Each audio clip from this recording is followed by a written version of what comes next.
Greetings, salutations. This is And I Quote, a weekly show where we introduce some of the best creators from all over the world, and we find out more about them by taking your questions, more importantly. I am your host, Ryan of And I Quote channel, and our guest on this episode is not just any man. He's an extraordinary individual who's got big visions, big plans, and the force is strong with this one, I would venture to say. Hence the reason I'm wearing my Star Wars shirt, which we may talk about a little bit later on. You never know. Please welcome Phil Russell to the stage. Hello, good sir. It's good to see you again after all this time. How you How been? are you, man? Thanks for having me on, and thanks for the absolutely exaggerated compliments toward me. Hey, we aim to please here on the show. We absolutely do. But we're happy that you're here. We're also happy that you are here who may be watching or listening to this program right now. So do not forget to like and share. If you have any questions for our guest of honor, Phil Russell, let us know in those comments. Let us know in the chat. More than happy to take those, as they come in respectively. And my goodness, some people are already fired up and ready to talk about this thing. My good friend Pink Cashmere is back after a slight absence. She says, I'm Batman. Well, well, Pink Cashmere, if you want to call yourself, I'm Batman. Go right ahead. I don't mind. Victor Medina says, hello, fellas. What's up, Victor? Hope Hey, everything's well in your Victor. neck of the woods, Victor. Good to hear from you. And by the way, this is for everybody. If you have any links or some upcoming crowdfund, Kickstarter campaigns, drop those links in the comments. We want to hear from you guys. We support each other around here. That's how we do business. But so, Phil, just if you don't mind, just asking a minor, biographical question. Tell us about yourself.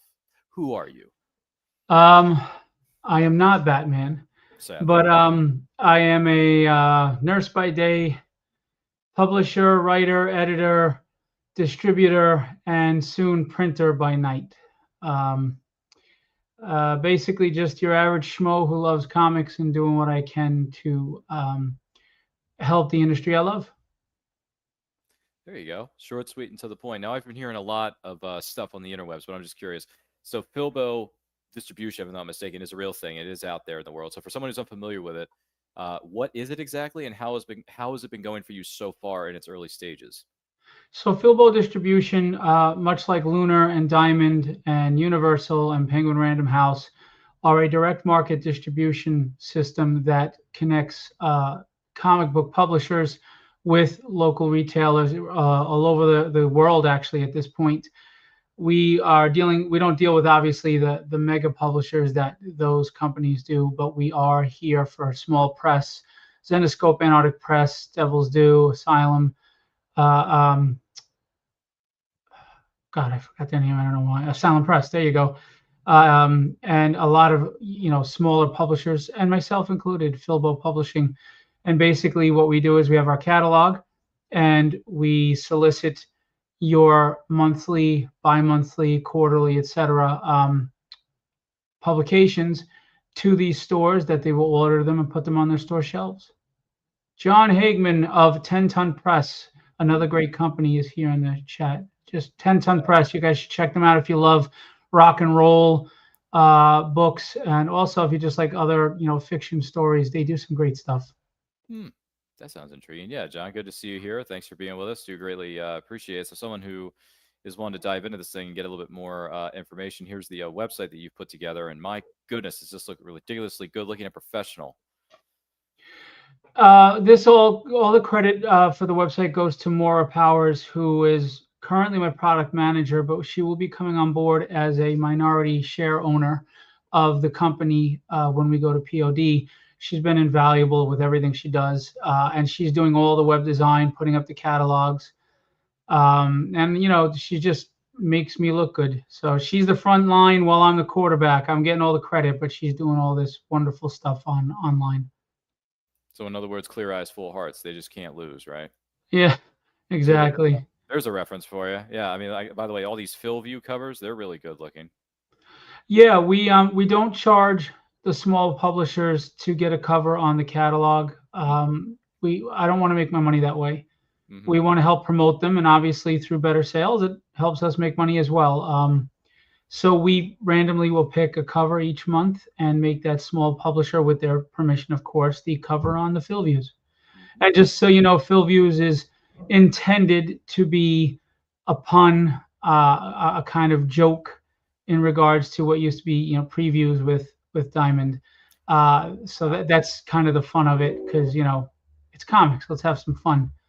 Hey, Shane. Yeah, lots of people are chiming in on this one. Yeah, and he says, "Hey, Phil, I made it to the chat this time." Yeah, well done, Shane. You made it. You're on time for once in your career. No, Shane does Scratch Comics out of the UK. If you oh, love really? Dracula, some horror stuff, they do some great stuff, and they also solicit through us. Oh, that's great. That is fantastic. But yeah, no, the in all seriousness, the website looks great. I think the business model is fantastic, and this is definitely gonna change things around here. This is gonna change the game to a certain degree. What's going on right now with Filbo, whether it's distribution, some of the other Filbo comics, and then what do we have, coming up in the pipeline? So I am publishing Tragedy and distributing it through my own distribution system. I'm also doing Sergeant Flag, which you saw there with G-Man Comics, and I do Night through our distribution system. Soon I'll be doing Madcaps, which just is wrapping up its third campaign on Kickstarter right now. So that's pretty much what we're doing with my publishing part of this. As far as direct market distribution, as I said, is going strong. June 1st will be our 1-year anniversary of launching the catalog, which ironically may very well be the date we start the POD, print on demand. With the print on demand, I looked at the things that are hindering and hurting small press, and in my opinion, when you hurt small press, you hurt free thinking, outside the box, passionate news stories, which I think in the long term hurts the industry. I know that a lot of people, anybody can make a comic now, so not everything is great, but not everything in Marvel and DC is great. But there are a lot of amazing small press books out there that you may not know of because they're small press and they're not getting the opportunities. Hey, Mike, great artist, Mike Mez Phillips. So one of the obstacles is print costs are crazy. For those who don't know, there's offset printing. Basically, when you print like 2,000-3,000 at a time on a different type of machine, you can get a lower price, but you have to invest thousands in dollars into those 3,000 books that you may be sitting on inventory a while. And a lot of small press can't really take that chance and throw that money out every month. So what they do is print on demand, where there's usually no minimum or a minimum of 25 or something low. But the problem is then you could be paying upwards of $3 and something cents to $4.10 for a single issue saddle stitch book, which people refer to as floppies. There's no profit to be made there for small press, and they don't have the advantages of large volume that Marvel and DC do. So I felt we have to solve this, and the best way to solve this is I will buy a $100,000 printer. I will hire the right people that know the industry and know printing and file formatting, etc. And of course, I learn everything that I need to every day. And we are going to provide printing services at the fulfillment site, not just for our distribution, but for the public. You will get a better price if you go through distribution. But either way, we are going to be the lowest printing prices for saddle stitch comics in the entire country. And I stand by that. We will also do 11 by 17 prints, 6 by 9 prints. We're starting off with saddle stitch to start because we want to do this right and launch it, pace it slowly. We want to provide high quality at at low prices, and we want to represent all the publishers that trust in us very well. So as we grow, and to be honest with you, the feedback so far, I think we're going to have high volume. We'll start investing in perfect bound and foil and things like that as we go. But right now we'll be doing saddle stitch. That's great, and congratulations on all that. It's fantastic. And if someone is, they're interested and want to, what am I trying to say? Jump on board. I see you got a very thorough guide before anyone should submit anything to you, which is all here it's all there, black and white, clear as crystal. So yeah, I mean, with all due respect, I don't have the bandwidth, the capability to give everybody attention who sends me messages in DM asking questions about the distribution. I also have learned that when I was trying to keep up with and do that, a lot of people just weren't ready for distribution. So unfortunately, we need to, see if you're eligible for distribution before we can dedicate the time to explain it more to you. That's not to say if you have a question here or there, if I have the time, I can answer, but we ask that you please just go to the website, submit yourself. to be honest with you, it also looks good that a publisher would take the time to do their own research and homework.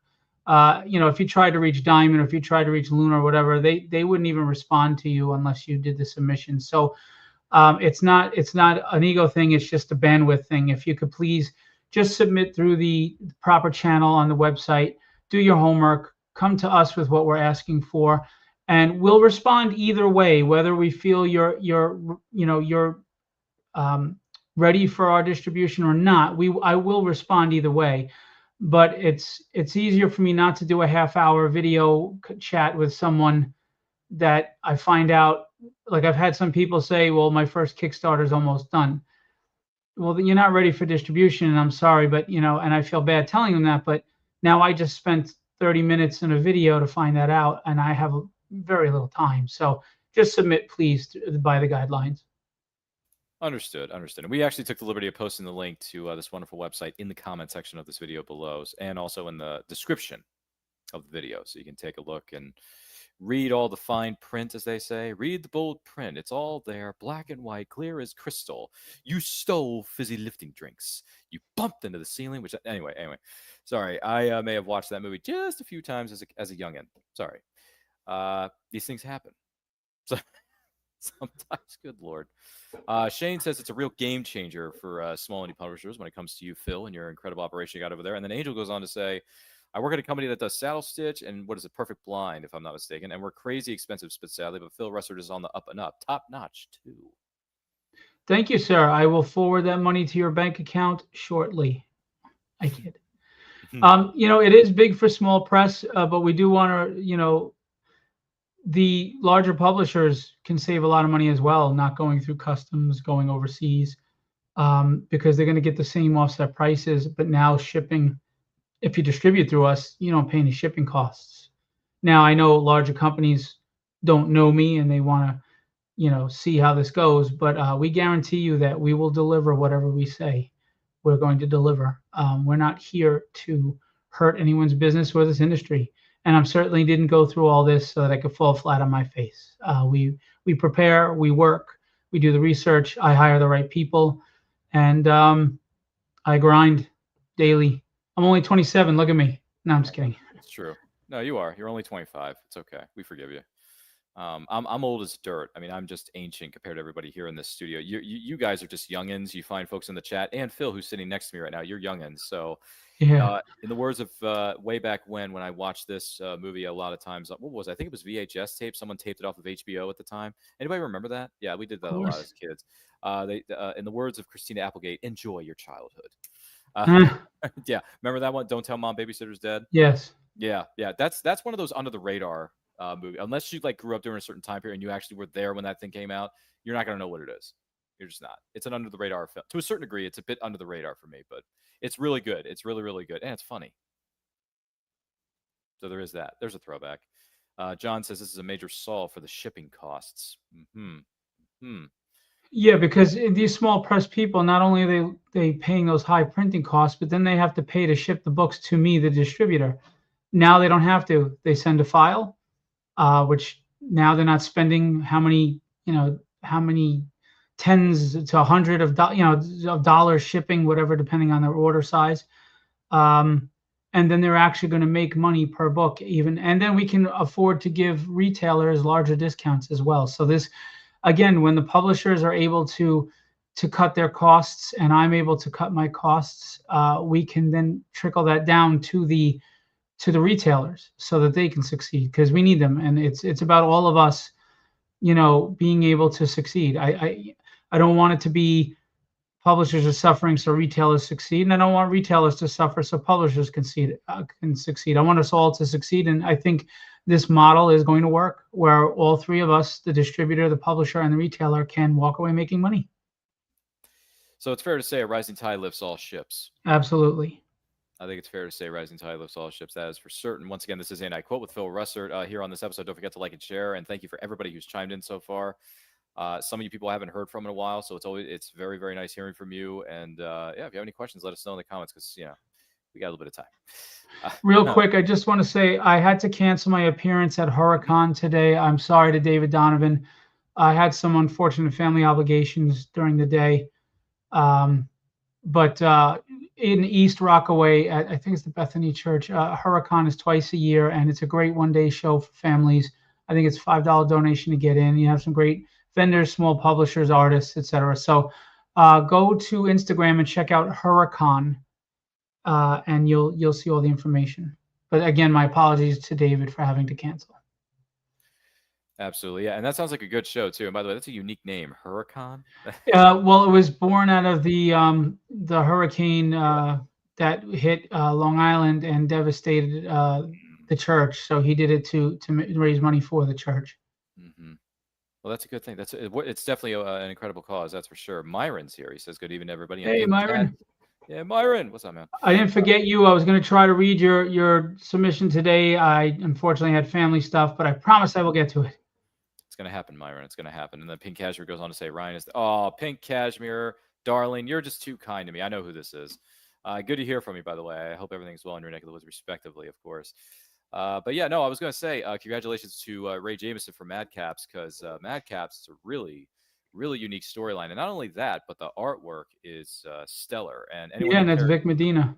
Yeah, and anybody who carries a sword and just, goes to town is a good character, I guess, in my book. I don't know. It's a weird thing, Phil. Ever since I was 6 years old and watching that little indie show called Power Rangers, I had this affinity for heroes who carry around swords. Whether it's, Jason the Red Ranger from OG back in the 1993 days, or, what is it, King Arthur, or laser, which in this case is lightsabers with Luke Skywalker, and right, Conan the Barbarian, which, Robert E. Howard's character, which that's a pretty interesting stuff. I got The Coming of Conan the Cimmerian, Volume 1 is sitting right over here on my TBR shelf. I got to read that at some point, because I am fascinated by Robert E. Howard's history of characters, because I remember watching the movie for film class when we were in college, the movie based around Solomon Kane with James Purefoy.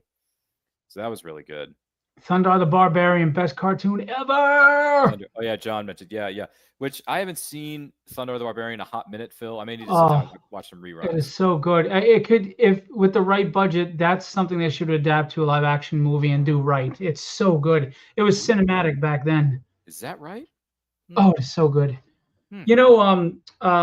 Kirby was involved with Thundarr. Oh yeah.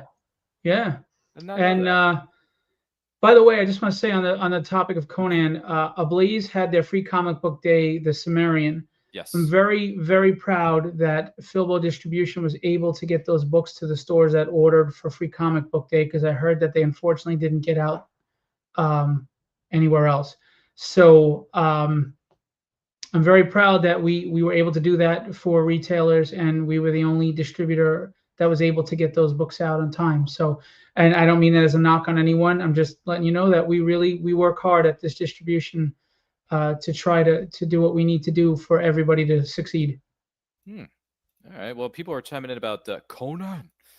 Check out the current Conan series from, what is it, Titan? Best Conan comics for years. Okay, and then he goes on to say the comic by Dynamite is great. The Thundarr comic. Thundarr. Yeah, I want to pick that up. Okay. Well, I guess I got once again the TBR list just continues to. Yeah. I blame all of you in the chat for this. Shane, John, I'm looking at you. I got more comics when I go to my local comic shop in the next couple weeks here. When I have some time set away, I can get some Thundarr, and I wouldn't mind reading some Conan, because, like I said, I like characters who carry swords, and plus the mythology around certain characters is always fun. So nothing wrong with that. And thanks for telling me that these are some of the best Conan comics in years. That's good to hear, because it's not always easy putting those out. So that's very true. That's very, very true. 100%. But yeah, I'm trying to think. You seen any good comic book, or maybe not so comic book based TV shows lately that have wowed you, or something that knocked you on your keister? Because I know you're looking at my shirt and you're like, yeah, Maul Shadow Lord is awesome, which it is, by the way. It's the best series I've seen in years. Yeah, I try to catch things here and there, and with them being half-hour episodes, it was a lot easier for me to be able to watch. And I had wrapped up the last episode, and it was so good. Maul Shadow Lord is really good, and it also, I won't spoil anything, but it answers an age-old question. But yes, really good series. I look forward to season 2. I think Disney has been stepping up with the Star Wars cartoons animated, like they did with Asajj Ventress and the other Tales of the Jedi, etc. They've been really good. The Bad Batch. Tales of the Sith, yeah. Yeah, the live action, but the animated, they've been really doing really well with that. So yeah, you should all check out Maul Shadow Lord. It's oh my gosh, like that finale. We were, and by the way, when a certain character, sorry, spoilers if you haven't seen, cover thy ears if you haven't seen Shadow Lord. But when the certain character dies, I did let out a big no, like I lost it when a certain Well, character died. if everybody remembers at the end of Mandalorian, you were hoping, please let that be Luke. Please let that be Luke. Please. Well, it's not Luke, but something similar happens in this series that they hint at something like, please let it be that character. Please let it be that character, and it was like, yes, really good stuff. Really good stuff. Yeah, we lost our collective minds when certain characters showed up, when cameos were made, surprises were abound. I would venture to say, and then yeah, I just when you killed off one of my characters, I was so mad, and I'm like, where's my action figure? Where's my Funko Pop? Where's the T-shirt? I want give me like anything from this show because they did announce the recent was it line of action figures in the Black series, if I'm not mistaken, that they're going to be coming out with from Shadow Lord, and one of them is Maul, the other one is Devin, you know, the apprentice of Jedi Master Daki, which is great. I think one of the not clone, but stormtroopers, I want to say. And Rook Cast has been announced as one of the action figures, so that's good because I want them all, Phil. Like Pokemon, you got to collect them all. And the Inquisitors, there was a cool Inquisitor in the Crow. Yeah, the one with the mask that was different than Yeah. just the black mask. But yeah, no, he's called the 11th brother, but he also goes by the nickname the Crow. And I thought, oh, he's menacing, all right. Yeah, he's a threat. And you know, when they're spinning their sabers, and I'm like, geez. And I like that they kept his dialogue to a minimum. He kept it mysterious, threatening. I think like there were 2 words said by him in the whole thing. Yeah, it's like, we got to retreat or something like that. I can't remember what he said, but it's very, very good to me. Star Wars, very, very good to me. So yeah, it's a great time to be a Star Wars fan because Maul Shadow Lord is literally on fire. Shane says, I was surprised how good the Maul Shadow Lord was. It was very well written characters. Yeah, Shane, I'm with you, man. And now we need a show or a cartoon of this lady right here. We do need a tragedy series that's got a animated series or something like that. That's gotta have it. Dan Price is in the building. He says, "Evening, fellas. What's up, Dan?" Bigfoot Knows Karate. I think it's live right now, or it's pre-launch. You should check it out. Well-written series. It's called Bigfoot Knows Karate. Oh yes. It has a title that sometimes you might think is silly, but the book is really good. Mm-hmm. Yep, that is very true. I believe, if I'm not mistaken, last time I checked, Dan, you and your tag team partner are going to be on with us on Freewheeling Fridays next week. I'm actually going to have 4 guests on with me, Phil, at the same time. It's going to be 2 from, I believe it's Homebrew Comics. Homebrew Comics, yeah. I'm going to have James Dawson and my good friends anyway. James Dawson, T.G. Brown, who are indie writers from Veritas Entertainment, as well as other publishers too. But they're going to be promoting their books that have been released recently, so that's pretty cool. And then they're going to plug their Kickstarters, between Dan and his tag team partner, so that's going to be pretty cool. Yeah. Homebrewed actually distributes to us, and I just want to make it clear when I said the name sounds silly, I'm not calling it a silly name. I'm saying some people may listen to that and be like, Bigfoot Knows Karate, and think it's this comedy story. It's actually a very mature, well-written fiction fantasy story. So don't be fooled by the fun title is all I'm saying. That's fair. Absolutely fair. And he agrees with you. Dan Price does. So he says, thanks, Phil. Yeah, we're plugging you, man. Always plugging your friends. That's what we do. We plug our friends. And by the way, John says, Thundar is only at issue number 3 right now of the current series, so it's very easy for people to catch up. Thanks for telling me that, John, because when I go to my comic book shop in the next little while here, I will check out Thundar because I am curious. The series of Thundar the Barbarian, it has me curious. So I'll look for it, John. And then John, if you want to friend me on Facebook, I'll text you my 2 cents on what I think of the comic series thus far. And obviously, I'm going to text you, Phil, since you're such a big proponent of Thundar the Barbarian. That and Spider-Man's Amazing Friends and Dungeons and Dragons are my favorite cartoons of all time. Saturday morning, boom. Saturday, okay. Oh, and Black Star. I love Black Star. Very underrated cartoon that some people don't know about. You should go check it out. What exactly is Black Star? Can you give me a synopsis of that? He's another guy, a hero that comes to another planet, and he's got this special sword, and he rides this dragon type thing, and he fights the Overlord. It's fantasy. It's the same realm of He-Man and Thundar and all that stuff, but just a whole new tale. But it's fun, and it's from the same animators that did like He-Man and Tarzan back then, and Flash Gordon, and so it's that really really fluid, mature animation. Black Star, you should all check it out. Yes, it is Alex Toth, actually. Thank you. You're right, John. It is Alex Toth. Great, great, great cartoon. Very underrated. I'm not familiar with this, ladies and gentlemen of the jury. I may have Google to go it. Google it, or maybe it's on YouTube, like the other Yeah. animated shows are. Because I remember it's funny too, because I may not know too much about the character of Conan the Cimmerian, or Conan the Barbarian, but I do know that there was a television series called Conan the Adventurer, something like Yeah, that. yeah. I remember that. I was Filmation, like, that was it, Shane. Thank you. Filmation. yeah. Yes, I was I trying to remember remember. Conan the Adventurer, and I'm thinking, wow, they really toned this down for kids, didn't they? Yeah, they did. Like how Well, he's it'd be kind of hard to make the real Conan for I would children. say, yeah, it's very difficult because what's his name? They toned down Conan the Barbarian. They toned down. I remember Mortal Kombat, the animated series, and how they toned that down. They're trying to Considerably. get a youthful demographic to join the IP. Absolutely. It's so funny. It's just so funny to me that they toned like there was even a Rambo TV series. Yeah. I think Well, was they it had animated? Mr. T cartoon. They had Hulk Yeah, Hogan. They'll make anything that's popular at the time to get youth to jump on board. isn't that weird? It's so. Do you remember the Thing cartoon where it was really a kid that had a ring and he goes, "Thing ring, do your thing," and he click and become the thing? Oh yeah. That Oh was a yeah. thing. I That used to love actually that. that actually happened. Oh Hmm. yeah, it was a Saturday morning cartoon. Anybody else know about this? Chime in the chat. I'm curious to hear your 2 cents because now I'm starting to think maybe I need to do more research on some of this stuff. Oh, I can give you a whole history of cartoons, obscure, awesome superhero and action cartoons. Have you ever considered writing I don't know, memoir or a dissertation on these cartoons as a book, like celebrate the '80s, or something like that, like an anthology, where people contribute like different chapters regarding some of their favorite shows of the '80s and stuff like that. I haven't considered that. I wonder though if I'm writing about them, if there's some legality I have to think about. But that's Mm, interesting. mm. Yeah, An alien comic where friendly face huggers? What? Oh, are you talking about the Alien movie, the face huggers from Alien? Because Aliens, the original Aliens, what's his name, James Cameron, that turns 40 this year, believe it or not. Well, the original Aliens was the second one, and that was Yes, James yes, Cameron. yes. Yeah, Ridley Scott did the original. What's it? Dan says Thing Ring. That was Shazam. Like Yeah, because he goes thing ring do your God. thing, and there's like a kind of like a Shazam, like lightning, electric, and all of a sudden he's the thing. It was really funny. Yeah. And then Shane goes on to say, check out Space Sentinels, which is a Sentinels. great '80s cartoon for the time. Shane, is that what you're getting at? Another great '80s cartoon that they're bringing in the Energon universe is Mask. Mobile Armored Strike Command. Yes, or is it? Yeah, Mhm. is it Command? Yeah, With a K. Mobile Armored Strike Command, I think is how it goes. Okay, yeah, there's another good one. I had those toys too. You had all the toys? Oh yeah, fun. A long time ago, we interviewed the voice actor for Matt Tracker from that series. That was Oh one of the really? first, That's cool. to tell you the truth, that was one of the first interviews here at Anti-Quote Studios that we ever put together.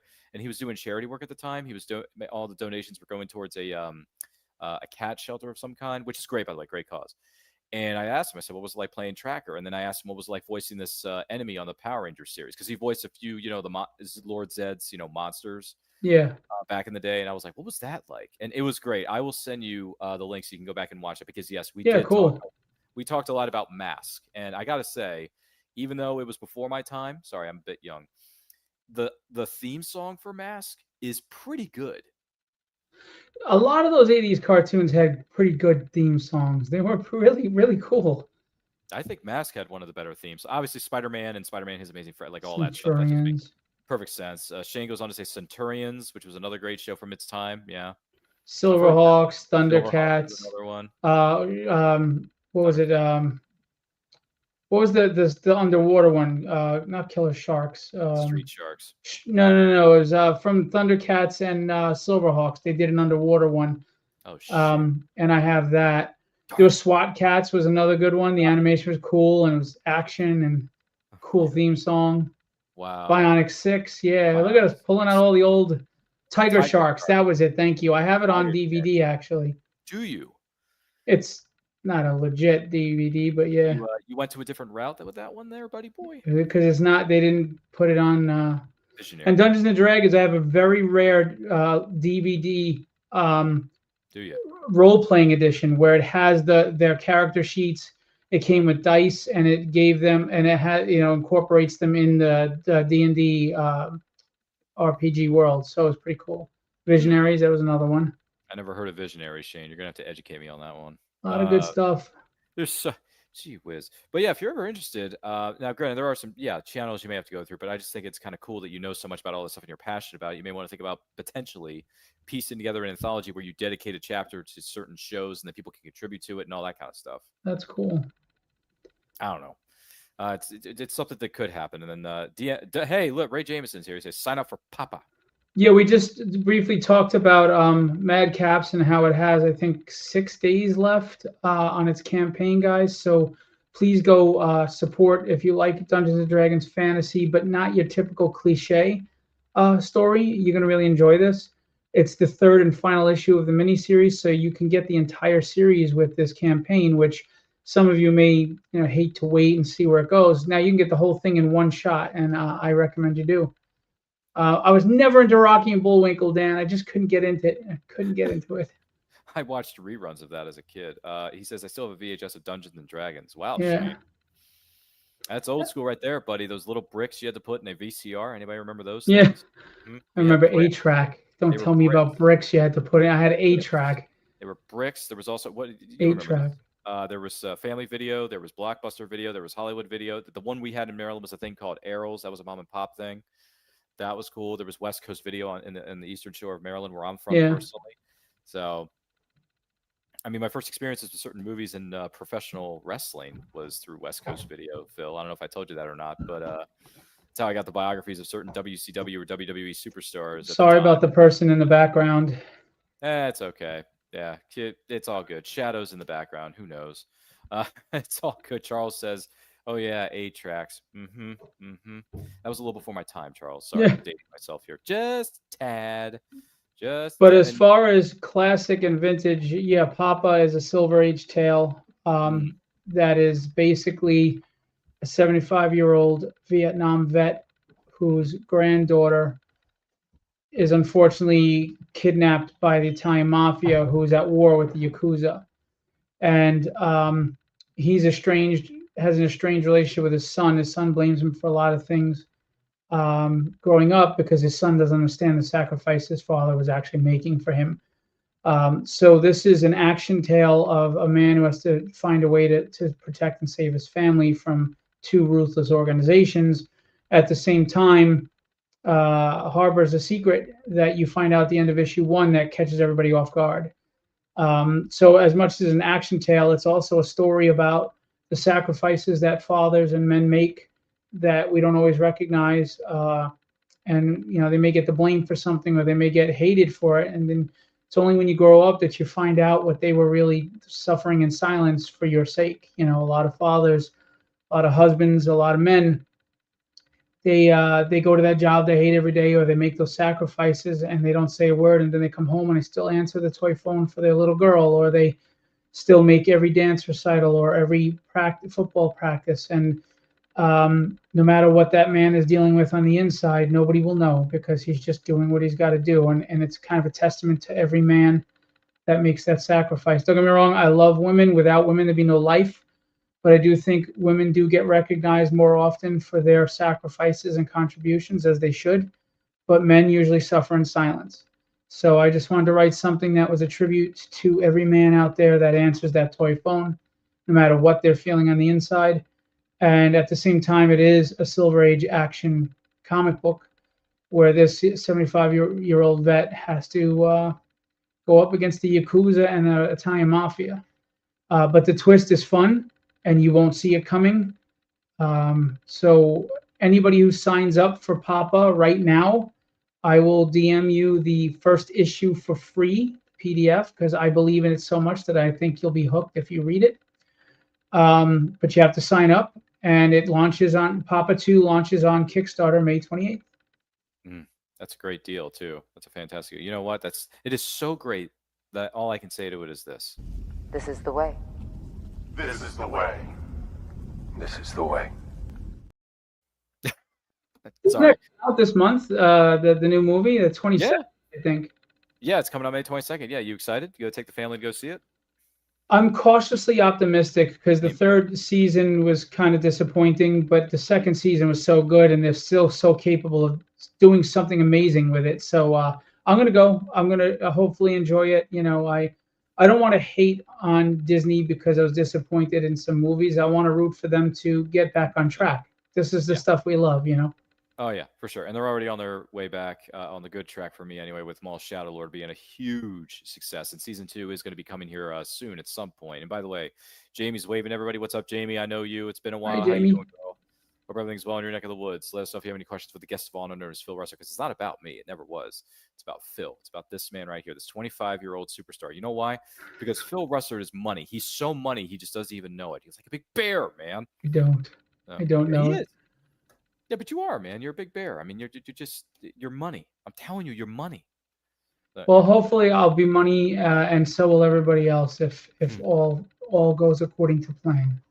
That is true. That is very true. Everything is proceeding as I have foreseen. Sorry, that's there's an Emperor quote for you from Return of the Jedi, which I just did a rewatch of Empire and Jedi last week in preparation for more craziness with Maul, and I was just in a mood for Star Wars, so I went back and watched those two, and I thought there are so many great quotes in Empire that it's hard to pick just one because every scene builds upon the next.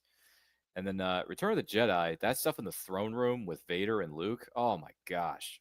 Return of the Jedi gets a raw deal by a lot of people because they felt the Ewoks were too kiddie, but I love Return of the Jedi. It's my second favorite Star Wars film after Empire. I love Return of the Jedi. I Hmm. mean, even just the hallway scene where Yeah. he's telling him, telling Vader, you can still change. And he goes, and you see Vader show vulnerability, and he goes, "It's too late for me, son," and he calls him son. And that's where you knew that this dude could be redeemed. But nothing was more powerful in the theaters in the 80s when people were rooting for the good guys and cheering before Lucas did the edit that was stupid with no. When the music is building, the crowd was yelling, save him," when he's frying Luke, and they were yelling, "Save him." Yeah. And when the music builds and he picks him up, the crowd just went nuts, cheering the same way they did when Captain America got the hammer. Hmm. And it was just spine chilling, just so cool how the crowd went nuts and they were like, "Yeah, save him, Vader, get him." And it was just great redemption, really cool. Yeah. You see him going back and forth, looking at his master, and then looking at Luke being Hmm.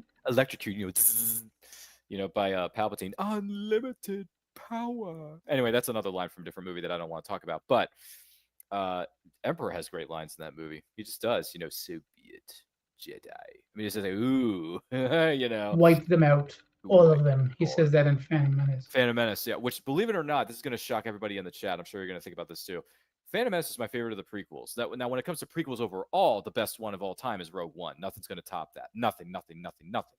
But as far as the originals go, I actually rank them in the order that they were released in. I love New Hope is my favorite of the original trilogy, and then behind that is Empire and Jedi. I just rank them as they were released because they're such great movies. There's no right or wrong way to rank these gosh darn things. Yeah, I thought the prequels got a bad deal, raw deal. Look, I think the problem is people were comparing the prequels to the original trilogy. You couldn't because it was a much larger world for the prequels that he had to manage. I mean, it wasn't just the ragtag group that you were dealing with Luke, Leia, Han, Chewie. You now had to deal with the Jedi Council. You had to deal with Padme and Anakin's change and all this Oh, stuff. Now there were pacing issues that I wish he could have fixed, but there was so much to pack in those three movies and so many characters that I think um, it wasn't as bad as everybody said. You just can't compare it to the original trilogy. It's not the same thing. And for the most part, I was satisfied with them. I've critiques here and there, but I felt like the fans got so angry, crapped all over the prequels that they're the ones who made him sell to Disney. And if they just respected Lucas, had his vision, it was his story, not ours, he'd still have it today. Because I'm really not a big fan of Disney sequels. no, I get that. I get that. There's been a lot of turmoil, inner turmoil, outside turmoil. Actors have gone on record by saying they hated working on certain projects and films because of how difficult it was to work on those things at the time. So it's unfortunate, but look, I consider myself, I guess, in a little bit of the minority here, but of the Disney era, so to speak, because that's kind of what it is. I love Force Awakens. Saw it 6 times in the theater. Have no regrets. Love Rogue One. And for me, movie-wise, everything just went downhill after that. But the TV-wise, it's been ebb and flow, ebb and flow, ebb and flow. Everything has just been very little to, what do you call it, limited diminishing returns. But Mando was really good. I actually liked season 3, despite what people say. I still liked it. I didn't hate it by any stretch. And the other thing is that if you haven't seen the animated series, Shadow, I mean, and I said this earlier when we were talking with Case, myself, and Dustin was with us too.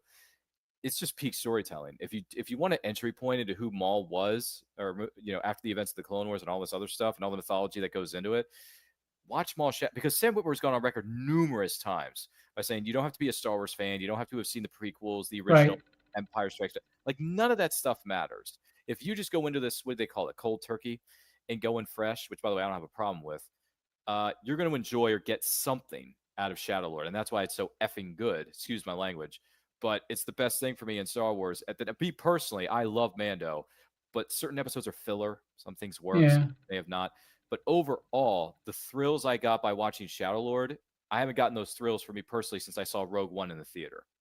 Well, then watch Bad Batch because, like I told you before, I'm not as big on the military aspect of Star Wars as I am the Jedi's, the mysticism and stuff. Yeah. Bad Batch was really good, and it also explains a lot of confusion about the clone troopers going to stormtroopers and the Order 66. Fills in a lot of mysteries there. Bad Batch was really good. I think Disney has hit home with all the animated stuff. They've been hit or miss with some of the live stuff. Rogue One was great. I actually thought Solo was pretty good. I don't think he was cast well as a young Han Solo, but the movie itself I liked. And the ending was a great ending, teasing to something more. Unfortunately, the movie just didn't do well. Force Awakens was okay, but I just cannot get my head wrapped around Last Jedi or Rise of Skywalker. Rise of Skywalker. I cannot. Yeah, Shane says Bad Batch is brilliant. Again, great character. Yeah, that's what I've been told. So I got to go back and, like I said, now. Yeah, it's on par with Darth Maul as far as storytelling, character development. It's right there. Yeah, so Maul's taking a hiatus because we have to wait a while until season 2 drops. Let's be honest with ourselves here. So yeah, I can make some time to watch Bad Batch and finish up some other stuff that's Star Wars related. You'll actually wind up binging more of Bad Batch than you realize. Next thing you know, you'll have watched 3 or 4 episodes in a row. It's really, really good. I have to keep that in mind. Shane says, I love it how you guys in the States cheer along in the movie theaters because this isn't done here where Shane is. Interesting, Shane. That's interesting. Well, there's a curse and a blessing to that because we also have the people that want to talk through movies and make stupid jokes because they don't get enough attention at home or mommy didn't put them on a teat or something. So, I like those moments where they cheer the right moments, but unfortunately, we get the other side of things too. Yeah, there is that. Yeah, no, but I'm excited to see what comes for what is it, Shadow Lord season 2. I'm excited to see what I'm going to get when I sit down and watch Bad Batch. Then I can text everybody and tell them my 2 cents on it. And then Mandalorian Grogu, I don't have super high expectations, but if it's fun, if it's enjoyable, I will be cool with it, and I can live with that the rest of my life. So it'd be nice to be in the theater to see Star Wars again. I'm not gonna lie, it'd be really nice. I think it'll be fun, and it's there's going to be a lot of audience members who are going to more than likely get a kick out of it, especially when you got the cute little Grogu roaming around, and then you got Ripley herself is in this movie. Ellen Ripley herself, Sigourney Weaver is going to play a major role in it. In one of the last trailers, she plays a rebel pilot or something. Yeah, I'm not sure what her character is, but yeah, she's in it. Heck if I know, right? We'll have to wait and see. But yeah, no, when you were talking about your synopsis for the series known as Papa, it kind of reminds me just a little bit, just a hair, of the Denzel Washington movies known as The Equalizer, where he sees something that's not right and something has to be done about it. So that makes it very good. It makes it very interesting, is what I'm saying. Well, I mean, there's aspects of that. There's aspects of Nobody. There's aspects of Gran Torino, and then there's stuff that I threw in there that it just really catches you for a loop.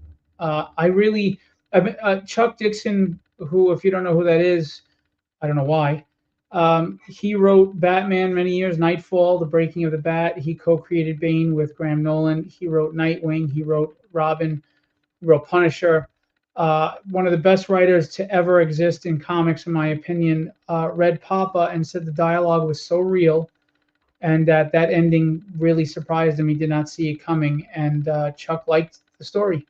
So give it a shot. All you have to do is sign up. It costs you nothing to sign up for Papa 2.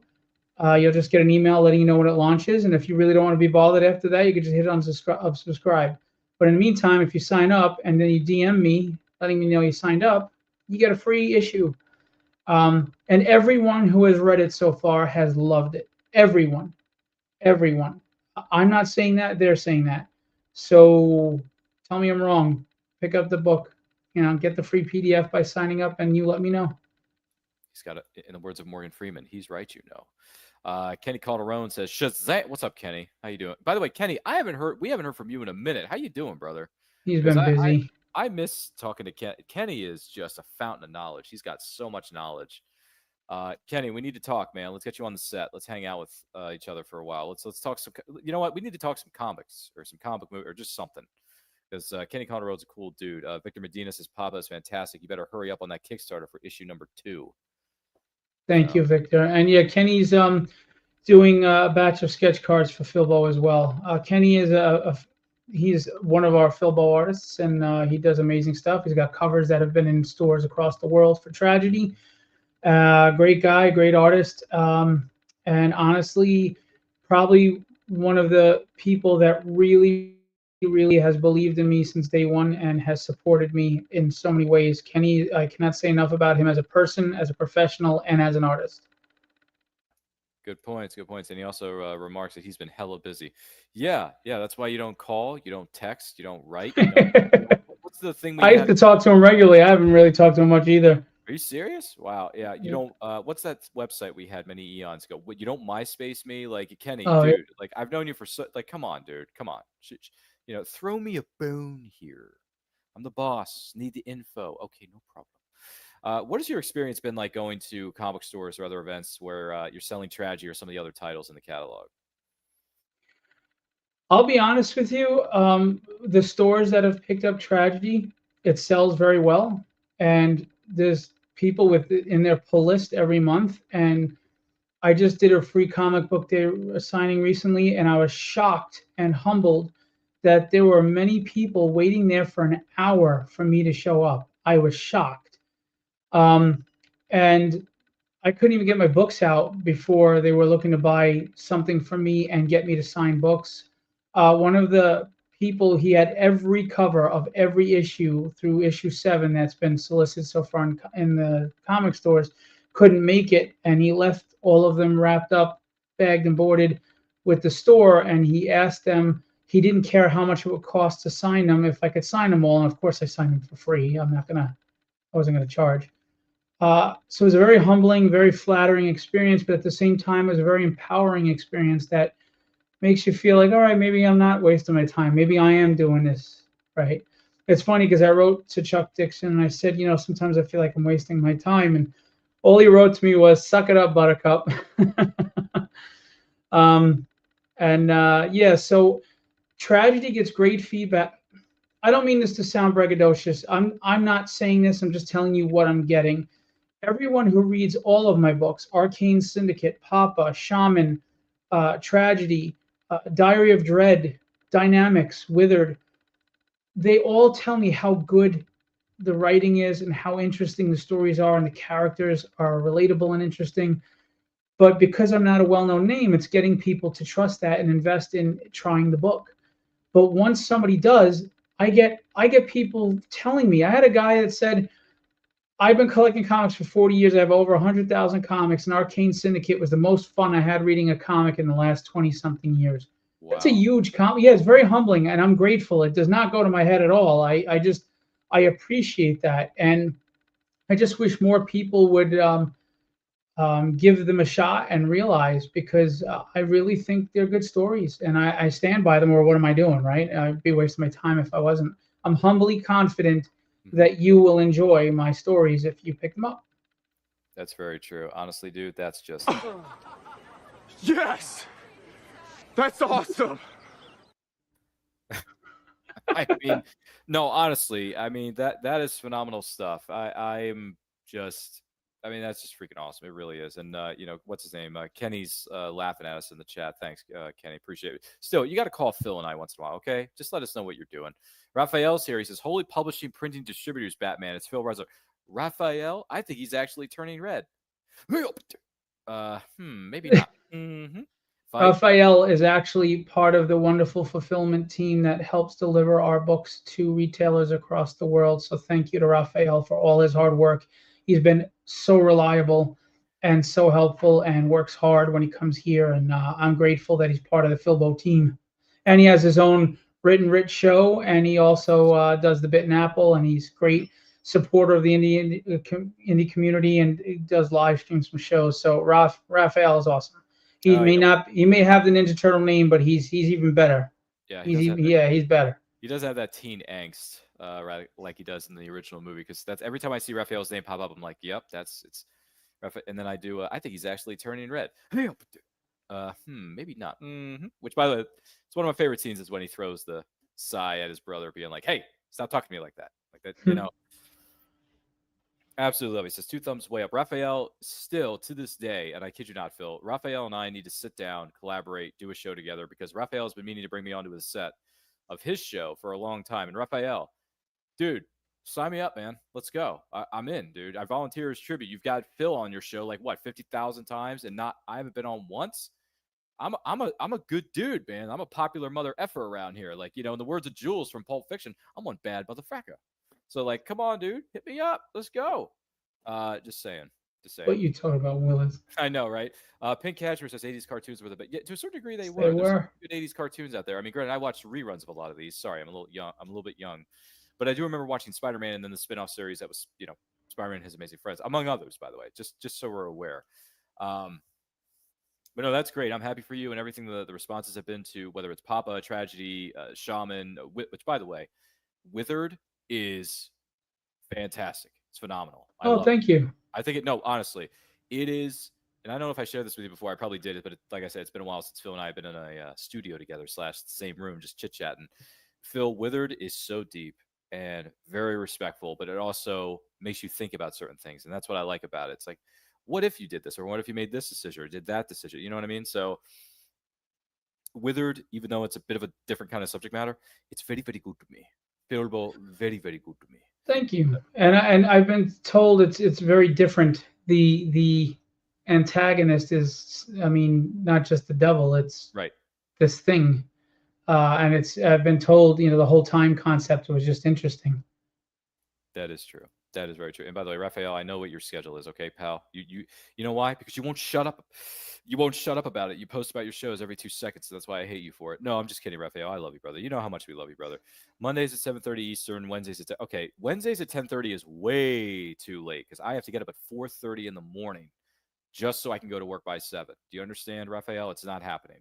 But Mondays at 7:30 is negotiable. I can do that. That is not too late. It's also not too early. So it gives me enough time to come home, take, have some dinner, take care of myself, shower, whatever. So yeah. How far do you live from work that you have to get up 2.5 hours early? Well, the funny thing, this is going to shock everybody. Raphael, this may shock you too. So I get up at 4:30. I used to get up at 4 so I could take a shower. I take this. I know this is completely off topic, but I take showers at night instead of the morning now. So I get up at 4:30 instead of 4. So I get up at 4:30, make my breakfast, which only takes a couple of minutes. Yes, it does. Then I have it. And then it also gives me, and then when I'm done having breakfast, washing up, brush my teeth, and all that kind of stuff, Phil, I use that last hour and change to do social media marketing for my podcasts. Okay. That's why I get up so early in the morning, so I can get that stuff done before I go into work. What time do you get out of work? I go to work. Here's the full-time job, guys. I go to work 7 o'clock to 4 p.m. every single day. And I don't get home until close to 5 because I have like a 45-minute drive because I'm taking back roads instead of 695 because 695 is very crowded during rush hour, as we probably well know for those of you who live in Maryland or any other state for that matter. So I take back roads, and sometimes the back roads have buses that are letting kids off the bus so they can go back home to their parents. So I have to keep stopping my car every 10 or 20 feet, Phil, because the red light comes on, and I'm like, can we, in the words of Independent, can we move it along? Come on. Tell him Large Marge sent you. Exactly. That's what I got to tell him next time I see him. So that's what takes me so long. But the good news is I have a part-time job that is officially done for the semester. So Raphael, I can make your shows on, what was it? You said it a moment ago. Was it Mondays at 7:30? Is that it? Monday, 7:30, yeah. Is that it? Okay. So text me. Let me know when you're free. Let's do it. Monday nights are good for me. So is it June 1st that we're doing it? So we may have to think about that. But yeah, text me. Raphael will, your people call my people. It's fine. Let me see. I thought I was the only 4:30 a.m. early. No, Charles. I wake up every single day, Monday through Friday, 4:30 a.m. Eastern time, just so I can go to work at 7 and work 7 to 4 in the shipping and receiving area of your friendly neighborhood Lowe's. Yes, that's what I'm talking about. And yes, I get covered in dirt and grime and filth because we're lifting boxes, we're lifting packages, we're unloading the trucks. Which, by the way, for those of you who do shop at these kinds of stores, it's mulch season, Phil. So we're unloading a lot of mulch trucks. Okay. That could be to a certain extent draining because you're going back and forth, back and forth, back and forth because you have to, you can only lift one pallet at a time, Phil. So it's not I don't easy. know. I don't know. I mean, maybe I could lift like 3 or 4 pallets at a time. I'm pretty strong. I'm just kidding. Sure. I mean, you're only 25, whereas I'm pushing 40, Raphael. So, I'm just saying, man. Yeah, 39. I have socks older than you. Are you serious? Oh yeah. Are you serious, Clark? No, I'm just kidding. There's another one. Which, by the way, you mentioned this individual's name earlier, and I'm glad that you did because Chuck Dixon, the fact that he contributed to Nightfall and the breaking of the Bat, I remember my brother buying all those comics, Phil, and having that run of Batman because of how disturbing and messed up it was when the Bat was broken. That was a wild scene at that time, wasn't it? I mean, people were But going what I nuts. loved about it was Chuck didn't want it to be a gimmick. It wasn't like the death of Superman. It was really just solid storytelling and an evolutionary part of the Batman saga. And then Batman's journey back. One of the greatest scenes in a comic I ever read was a night quest, and Batman's coming back. He's standing on a gargoyle high above the city, and he's afraid. He's afraid to jump and swing off his bat line, which is so real because who the hell does that? That's like you got to be a little crazy to be swinging across the city that high, just holding onto a line, a grappling line. And I just love how grounded and real he made Batman in a world that has turned Batman into like some sort of human god. He's a human that beats gods, but here he is. He's afraid to jump off that gargoyle. It was so human. It was so real in that moment. And it was just awesome writing. And I love that Chuck didn't treat it like a gimmick. It wasn't. He didn't write that story because he wanted to get the big sales that Superman's death got or headlines. He wrote that story because he felt that was what journey Batman had to go through, and that's why it was so good. Good points. Yeah, obviously two of the biggest, most influential storylines in the history of comic books is whether it's the Death of Superman or the Nightfall series of comics featuring Batman. So that was a big deal. And like I said, I remember my brother buying all that stuff because he had what do you call it, a short or long box of comics at the time, and I would always ask him like, "Where'd you get that?" I got it from a comic shop, and then he had the ones that were bagged, the bagged copies of certain comics. I was like, "Why is it bagged?" It's like, "Because it's special." I'm like, "Okay, are you gonna open it?" No. Why? It's a collector's item. Stop asking. Yeah, that's the downfall of readership in comics. But anyway, Yeah. and Chuck also likes tragedy, and the late Peter David, rest his soul, liked tragedy as well, and Howard Mackey. So, I mean, I'm not gonna lie, it's frustrating because legends in the industry, some of the greatest comic book writers of all time, are saying that they enjoyed my books and like my writing. And I get respect from a lot of industry greats like Will Spertasio and Alex Sinclair and Chris Sotomayor and Billy Tucci and stuff.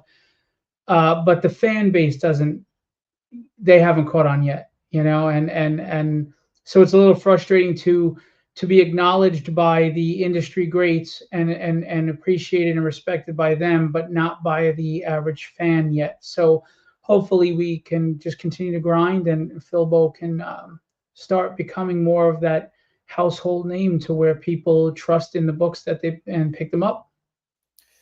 It's very true. Very true. And yes, because you know what they say, if you build it, he will come. It'll happen. It will. It will, man. I believe in you. We believe in you. Raphael, everybody in the chat tonight is believed in you from day one. And we're going to continue to support you. I'm going to plug your Kickstarter, right? When it comes, I'm going to. I appreciate that. Thank you. I'm going to share the page when it officially launches, all that kind of jazz.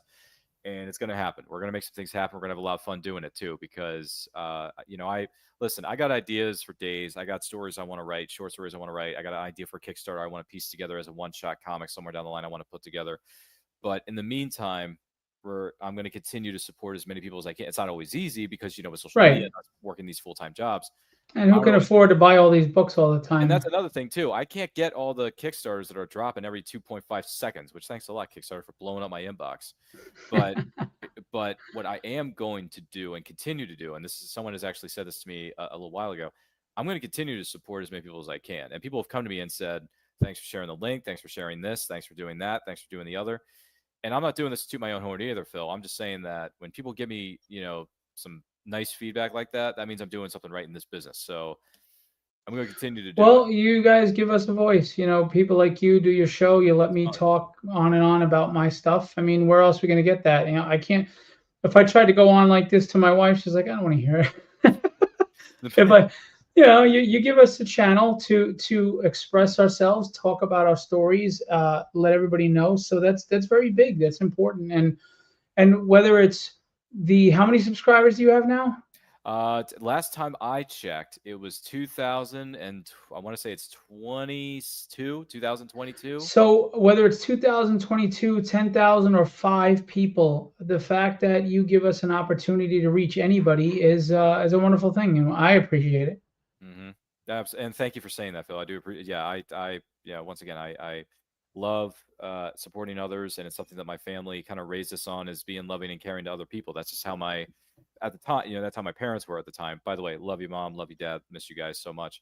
But it's we're going to continue to support I'm going to continue to support as many people as I can, because it's fun. True, obviously, it just is. Jamie says you're going to get there, Phil. You're going to get there. You're going to reach that. You're going to reach the pinnacle. You're going to be like CM Punk. You're going to be the best in the world, man. It's going to happen. It's funny that you use CM Punk because Jamie's actually a big wrestling fan. Really? Yeah, and Jamie's been a big supporter and with me, and he's done a lot of kind things and helped out a lot too. I can't really get into any discussions right now about things being worked on, but good things are coming, and Jamie has everything to do with some possible big announcements coming. So Jamie's a good dude. Well, now, first you had my curiosity, but now you have my attention. Just out of curiosity, though, if you were to walk out to a comic book store signing or something else, and you had an entrance theme music, what would it be? That's a good question. Yeah. I'd have to think about that. I don't know. You know what? It's not this flashy song, right? That like pumps you up like a wrestling thing, but thematically, based on the content of the song, the mission from Rush, but something that's just like really energetic and like kick ass, it would be YYZ from Rush, which is an instrumental that is just balls to the wall, so good.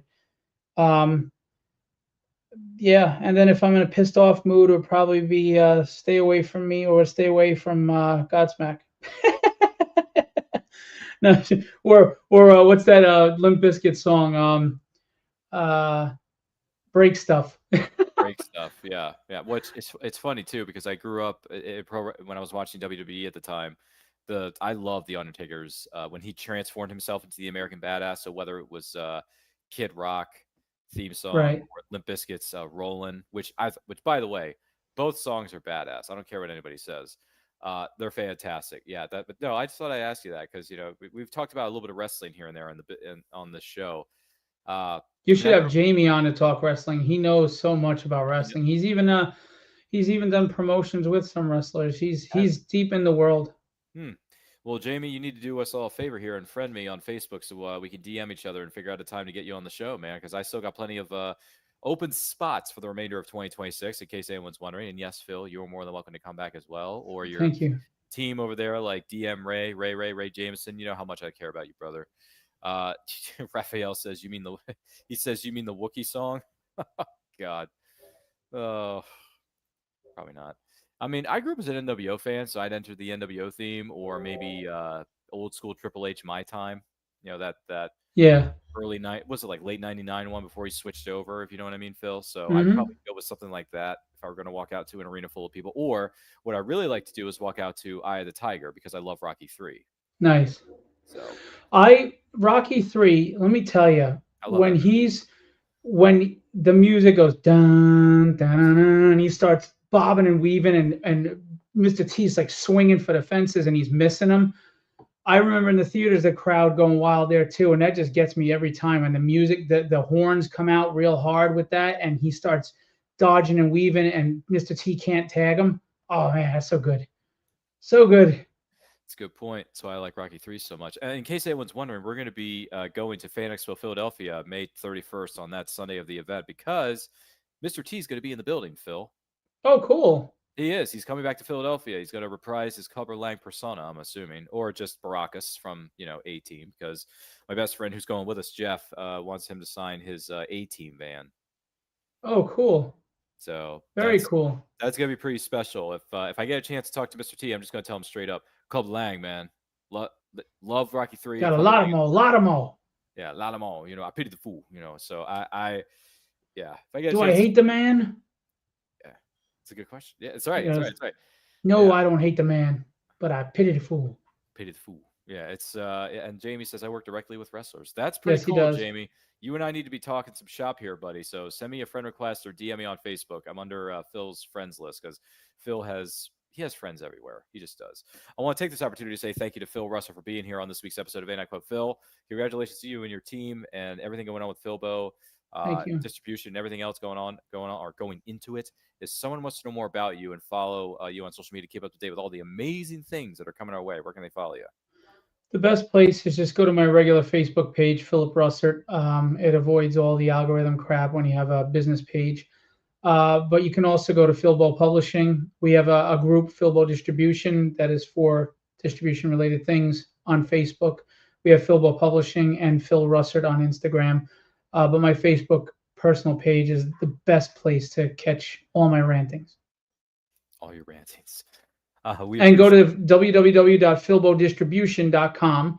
Go check out the catalog. If you like the books you see, tell your retailer to, if they don't have an account with us, to sign one up and start ordering books. That's a good point. It's a very good point. Thank you, sir, for sharing that with us. I'm going to talk to you here again momentarily, so stay with me. All the links are in the description where you can follow Phil Russert and myself. All the links to some of the other things we discussed are in the comments section down below as well. Do not forget, we're on the road to 5,000, folks. Once we do, we'll have a live stream that will include returning favorites and some giveaways that you, the person who's watching or listening to this program right now, are going to be eligible to win. Also, the seasons are changing, right? So we got hoodies, we got shirts, we got stickers you can add to your water bottles, all in our Redbubble store, which is located at my Linktree, linked down below in the description of this video, and it's also linked in our social media bios, respectively. So you can check that out. If you want to check out my short story, it's called Wolf of the West. It's a straight-up Western that was published as part of Veritas Entertainment's Western Tales Volume 1. You can find that in ebook, paperback, and hardcover on Amazon, or you can go to veritasent.com for more details. And yes, I have plans to write many more short stories and get them published as best I can. So in the words of Arnold, stick around. Don't forget, movie watch-alongs are on Friday night, 7 p.m. Eastern Time, where we celebrate movies turning a certain age that week. And Anti-Quote is normally on Saturdays, 12 p.m. Eastern Time, unless we do some other areas of special programming. So stick around for that. If you haven't done so already, don't forget to like, comment, share, subscribe, ring the bell to be notified of when the videos go up or they go live. And remember, life is better when supporting indie creators from all over the world. Take a look. I've been a superhero for a long time. It used to be so simple. You catch the bad guys, do the right thing, save the world. Then I met Aiden, and things got complicated.